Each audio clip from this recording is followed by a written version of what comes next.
Is there any Fire Emblem character with a more complicated legacy than Camilla? Yeah, I know, but we're not going there. Camilla is interesting. As far as Intelligent Systems is concerned, she's among one of their most bankable characters. Whether we're talking about physical merch, or cipher cards, or appearances in spin-offs, or even more controversially, in the DLC of a mainline game, she's a surefire hit. And unless you count the child and adult versions of Tiki as one character, Camilla has more units in Fire Emblem Heroes than anyone else in the franchise. Regardless of whatever else you or I might feel about her, Camilla sells.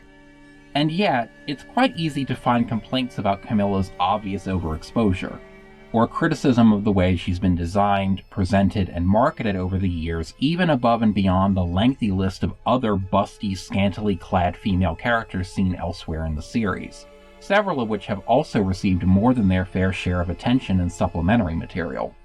Part of the reason that Camilla is singled out can be attributed to her coming from Fates, a game heavily criticized in general for being laden with tasteless fan service even by Fire Emblem standards, and one that, deserved or not, maintains a reputation as a black sheep among the modern games in part because of how unapologetically horny it is.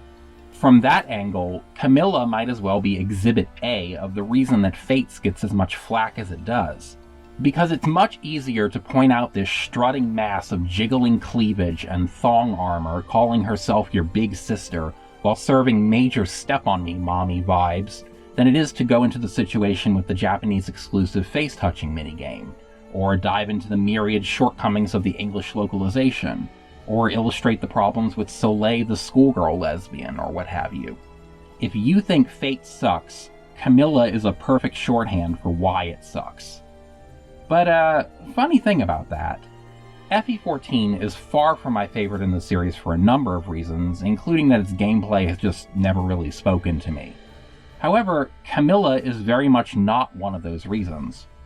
Actually, I'd go so far as to say that Camilla is one of my favorite characters in Fates, and indeed one of my favorite female characters in the entire franchise. You heard that right. I, who spend half my time in fandom happily squeeing over any number of male characters who get a sufficient amount of gay subtext, consider this curvaceous embodiment of the heterosexual male gaze to be one of my favorite characters in Fire Emblem. How in the world does that make sense?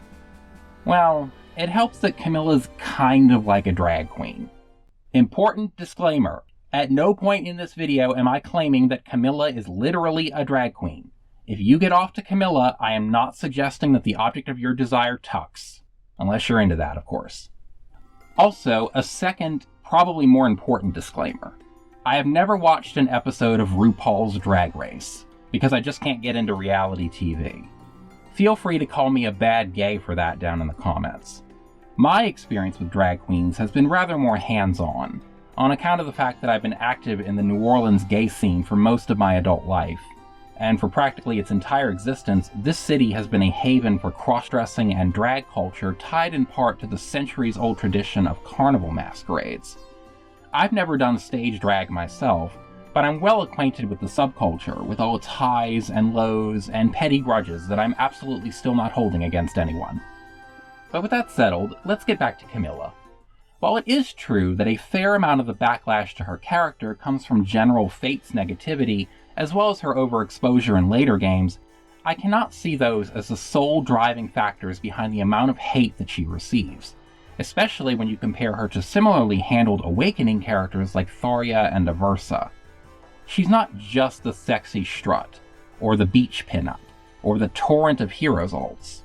There's often something intentionally off about the way that she's sexualized by the writers and artists of these games. Most obviously, it's that Camilla is at her most openly flirtatious toward her own step-sibling.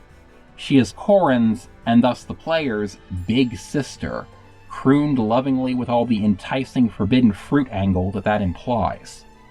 But that's infamously part of Fates' stock in trade, not to mention a running gag in Fire Emblem in general, as further demonstrated in a non-Avatar context by Leo's attraction to Camilla in the Fates Making Of book.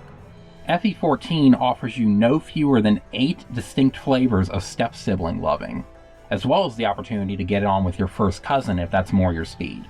If we really want to point fingers, I'd say it's actually Ryoma who takes the prize for the sleaziest, since he romances Korin while she believes him to be her biological brother, even though he's known the truth the whole time and only reveals it when he's popping the question. Singling out Camilla for being a pervy sister just seems unfair. So it really has to be something deeper than that. And this is where the drag queen angle comes in. Drag has many facets, from pure entertainment value to a form of artistic expression to a personal and at times political affirmation of queer identity. But the main thing that distinguishes stage drag culture from other forms of cross-dressing and gender nonconformity is that it usually involves a heightened or exaggerated gender presentation, done for the purposes of playing with and satirizing conventional understandings of gender. Drag queens in particular engage in a theatrical hyperfemininity. Elaborate dresses and costumes, lots of makeup, big hair, and of course, ample bust. Starting to sound like anyone we're talking about? Although, if it were only about physical presentation, it would be difficult to pick Camilla out from the many other busty waifus of Fire Emblem, especially once you start dipping into heroes' characters. That's where another prominent aspect of the typical drag queen aesthetic comes into play. They are openly, shamelessly sexual. Queer male culture more broadly has long been known for idolizing divas, female pop stars and other celebrities with exaggerated and proudly provocative stage personas that frequently serve as inspiration for drag acts. On top of the liberating quality that comes from watching performers openly reference their sexual relationships with men, something that queer men would naturally find relatable, there's, I believe, an additional recontextualizing element at work here. That we can appreciate these women not as sex objects, as heteronormative pressures would have us do, but rather as sources of identification and personal empowerment.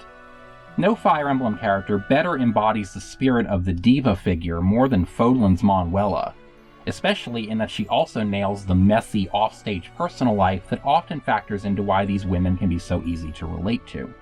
She's messy, and she drinks a lot, and she's insecure about her looks, but she's just looking for a man to love. Damn it, is that too much to ask at the ripe old age of not telling? Hey, that's how old I am. Props to Manuela for getting such a wide range of romantic paired endings, from young studs to backstage Boston marriages to a quasi-immortal dragon daddy. Good on you, girl. But Camilla's the diva that gets trotted out far more often when IS has orbs to sell, thanks to her major character status and more than likely some ageism on the part of the developers. There's no question that, like so many female antagonists in the series before her, Camilla sells the darkly flirtatious hyper-feminine angle. She's specifically positioned as the girly counterpart to her Hoshiden foil Hinoka, easily the most tomboyish of the Fates Royals, and is someone Elise looks up to as a role model for being a proper lady. But Camilla's feminine traits are often exaggerated for comic effect, almost to the point of parody as in stage drag shows. She stores large items in her bra, and goes seriously over the top with a mothering bit, not just for Korin, but for Takumi as well. She's really into the idea of having kids, enough so that she adopts a ludicrous number of them in her solo ending. She's also really into self-care, far more so than most lead characters in this series, and in Birthright allows the crown to pass to her younger brother because she doesn't want to deal with all that mess. That's possibly why her Brave Alt, where she takes the throne, can come off as a bit odd by comparison. Her chest is bouncy enough to be used for mild slapstick. And while this one isn't on Camilla herself, Benny has to pretend that she's a bear in order to work up the nerve to propose to her. The joke just writes itself there. Perhaps the most obvious way that Camilla's character plays around with traditionally gendered traits comes from the front and center juxtaposition of her cloying maternal act with her unabashed love of violence. Here we have the pairing of the traditionally feminine with the traditionally masculine, with both of them exaggerated to the point of making other characters uncomfortable, and, at least in theory, the player uncomfortable as well. That's clearly the intended takeaway whenever Camilla appears as a boss. However, in the context of her backstory, Camilla's unique relationships with both love and aggression stem from her volatile upbringing in the Norian court. Like all of her siblings, Camilla reacts to the trauma of her childhood with some sort of largely unhealthy coping mechanism. Except that in her case, her dysfunction happens to be rather entertaining, a fact that she occasionally appears to display awareness of. While it's safe to say that few of us know what it's like to be used as a pawn in a royal concubine war, the experience of turning suffering and a complicated relationship with family into humor is something that a lot of queer people can relate to. Ditto turning trauma into sex appeal, because Camilla's sure got that going on as well with the whole Dommy Mommy thing. On that note, and even more relevantly for the drag queen comparisons, is the extent to which Camilla owns her provocative presentation in contrast to pretty much every other female Fire Emblem character who isn't out-and-out evil. Even her immediate predecessor in overt fan service, Awakening Tharya, makes a show of being embarrassed at being forced into a bikini, and on a fun metatextual level, was deemed too sexy for international audiences. To no one's surprise, that stance has softened in more recent years. Camilla, on the other hand, freely flaunts her chosen beach attire, and if anyone's got any complaints about it, it's only one of her flustered retainers. We'll get back to them in a bit. As everyone knows, the camera loves Camilla, but she forces it to love her back. Take a look again at her infamous strutting introduction in Birthright. Camilla affirms that you as Corrin have missed her, then grabs the camera and, while staring directly into it, flirts with you.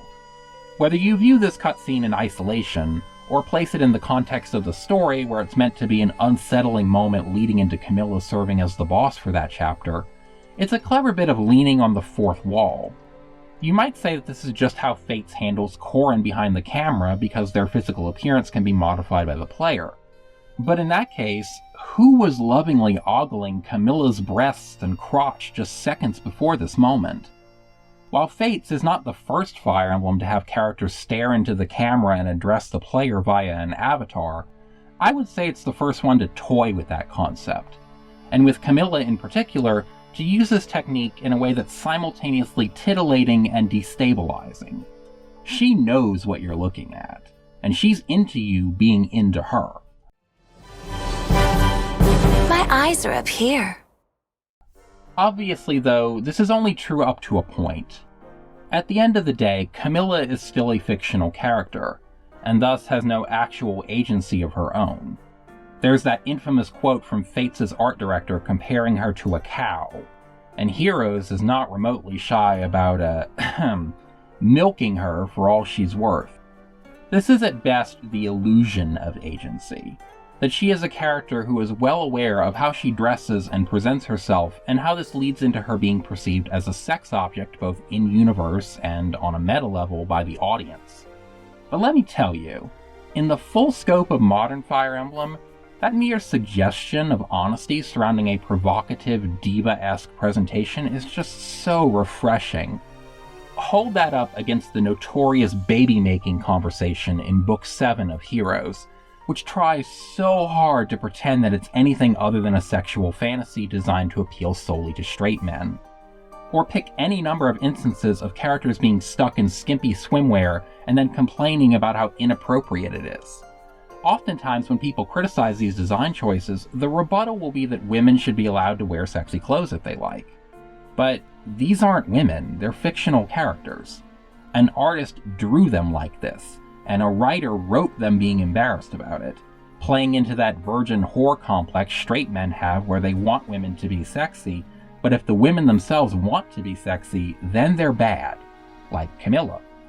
Now, there is an even more blatant example of a parasocial presentation exploiting the appearance of modesty and single-target attraction in recent Fire Emblem, but, like I said at the top, we're not going there. Even if Camilla's command of her own sexualization is meant to seem unsettling, and is probably responsible for at least some of the backlash to her character, I happen to find it incredibly fascinating. In the broad academic sense, she is queering the franchise's traditionally exploitative and narrowly focused fan service gaze. And that's only in addition to her more overt queer notes found in her interactions with her retainers, as well as in her occasional flirting with Hinoka. None of these characters receive the endorsement of a same-sex avatar S-rank, but they don't really need it. Much like Dimitri and his expansive array of subtextual male partners, I like that Camilla's queerness doesn't need her game's avatar to exist. And depending on how you feel about the whole marrying your step-siblings thing, is possibly better off without taking them into account. She and Leo, with their monosexual royal retainer groups, carry this off quite well. And now, thanks to Engage, I can appreciate that even more. I so wanted to like Fogato and Bunet, and it's not hard at all to pick up on something between Tamara and Marin as well. But both of these relationships end on bland friendzoning notes, and that's really a shame. It's a dismal state of affairs when a game with an actual breeding mechanic can deliver more effective queer subtext. Camilla, lewd and messy and queer and wholly unapologetic about any of it, is emblematic of the very best of fates. I will forever stand by my possibly hot take that she absolutely did deserve to be the game's second emblem rep in Engage over other characters like Azura, because who else better sums up the complicated legacy of FE14? Here's to her getting 10 more Heroes alts with ever more increasingly absurd outfits and premises. I mean, she's going to keep getting alts for as long as the mobile game stays in service, because in spite of the naysayers, there's clearly a silent majority more than willing to throw orbs at IS every time she shows up. But that's just more big drag queen energy for us all to enjoy. My favorite so far is her legendary alt, because she's tricked out in all the colors of New Orleans Mardi Gras, even has the beads to go with it. But if you sat through this video, you must have your own thoughts on Camilla and her stage presence, as it were. How do you feel about her, and about the way that people talk about her in the fandom? Tell me about it down in the comments. Thanks for watching, and have an especially decadent time today, if you know what I'm talking about. Au revoir.